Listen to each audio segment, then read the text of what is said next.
What's the one thing that's most important to know before listing your home for sale in Texas? I'm George Grant Burch, a real estate consultant in Houston.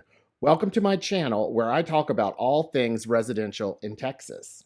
In our current market, the condition of the roof probably has more to do with your home's ability to sell versus any other. Why have roofs become so much more important to home buyers recently?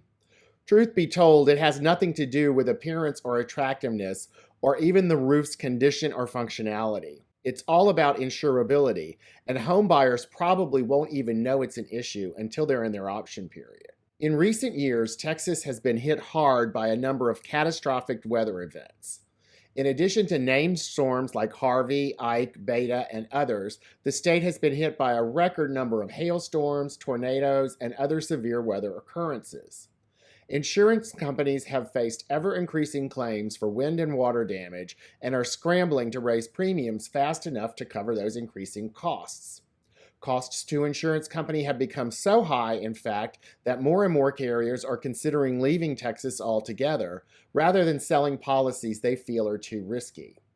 This has allowed those that remain to be far pickier about who they agree to insure and will leave many homebuyers scrambling to bind coverage during their option period. Why is the condition of the roof so important to insurance companies? Among the most important are the fact that they protect the rest of the home and its contents from damage, they are constantly exposed to wear and tear from the elements, and they are designed with a finite useful life and replacement is inevitable. While most roofs are designed for a 30 to 40 year lifespan, the hot Texas sun and the frequency of heavy rains, hail, and high winds typically make a roof here much more vulnerable.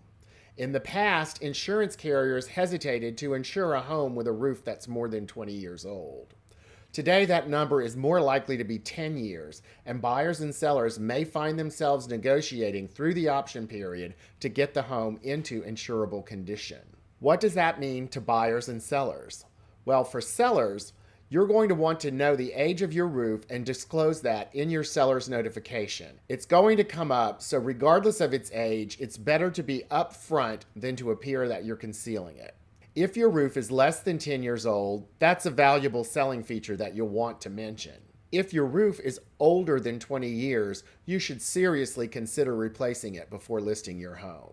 I know that's a really hard ask, especially if it's in serviceable condition and not giving you any trouble. But the truth of the matter is that insurance companies are going to consider 20 years to be the end of its useful life and assume that replacement will be required sooner rather than later.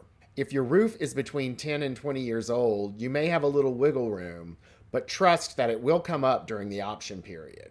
Residential inspectors are very wary of estimating the age of a roof and are liable to defer to a roofer for guidance. Buyers will reach out to their insurance agent during the option period, and the first question they will ask when preparing a quote is the age of the roof. Lenders will require proof of insurance before funding the loan, so the future of the transaction depends on coming up with an equitable agreement.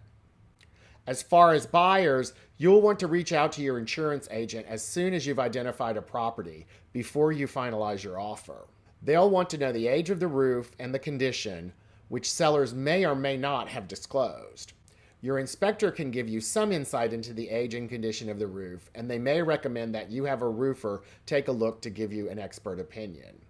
You'll want to do most of this during your option period, as it can affect whether or not you move forward with the contract. If the roof is less than 10 years old and undamaged, you'll probably move forward with your offer. If the roof is more than 20 years old, there's a good chance your insurance carrier will refuse it. In that case, work with your real estate agent to negotiate a roof replacement or a price concession. Be aware that if your seller concedes on the price in order for you to handle the replacement after closing, your insurance company may initially charge a higher premium to bind the coverage and will revise the policy once the work is complete and documented. Work closely with your insurance agent to know exactly what's happening and what changes to your coverage and rates may occur. Whether you're a buyer or a seller, it's important to have an idea of the condition of the roof from early on. Involve appropriate professionals to give you unbiased, realistic assessments of the age and remaining life of roofing materials and negotiate accordingly through your real estate agent. Be open-minded and flexible because insurance carriers are changing rules and requirements rapidly to deal with what has become a crisis in their industry. Remember that the situation is caused by the property, not the parties, so sellers will have to deal with this issue with any buyer they encounter. Likewise, buyers may find that most of the homes in their desired neighborhoods have roofs of a similar age, so moving on to another property may not solve the problem. If the house and neighborhood are otherwise right and roof condition is the only drawback, it's to the advantage of both parties to work through their agents to strike a deal that's a win-win for both sides of the transaction. If you want more in-depth information about this subject, check out my blog at ggburch.com, where you'll find the transcript to this video, plus links to the sources of information and some great ideas about how to handle insurance for your home. What does the future hold for homeowners insurance in Texas? As I often say, I don't have a crystal ball, but there are many in the insurance industry who are telling me that they expect to see many more carriers pull out of the state as they concentrate on more profitable markets. If this trend continues, it's possible that Texas will have to go the way of states like Louisiana, Florida, and California, who have been forced to create state legislation to ensure affordable policies are available for all homeowners. Some in the industry predict that carriers will begin offering policies that exclude the roof entirely, leaving homeowners to purchase secondary policies that cover only the roof. Texas summers are not likely to get any milder in our lifetime, so insurance companies will be forced to find ways to sell policies profitably or leave the state entirely.